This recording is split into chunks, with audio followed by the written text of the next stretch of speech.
வடகிழக்கு பருவமழை முன்னிட்டு இப்போ நேற்று நமக்கு ஐஎம்டி வந்து கடலூர் மாவட்டத்துக்கு வந்து ரெட் அலர்ட் அறிவிச்சிருந்தாங்க.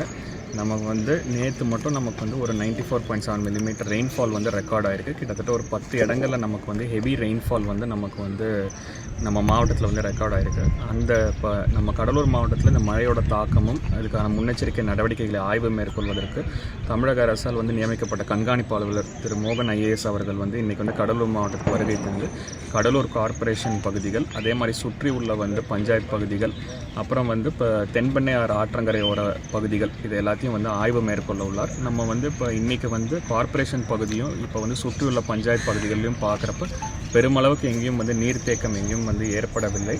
இது வந்து நமக்கு வந்து முகாம்களும் நமக்கு வந்து 27 பெரிய முகாம்கள், அதாவது சைக்ளோன் ஷெல்டரும் மல்டிபர்பஸ் எவாக்குவேஷன் ஷெல்டர் அப்படின்னு சொல்லக்கூடிய கட்டிடங்களும், அதே மாதிரி ஒரு 200 சின்ன சின்ன கட்டிடங்கள், சமுதாய கூடம், அந்தந்த பகுதிகளில் உள்ள பள்ளி கட்டிடங்கள் இதெல்லாம் வந்து நம்ம ஐடென்டிஃபை பண்ணி தயார் நிலையில் வச்சுருக்கோம்.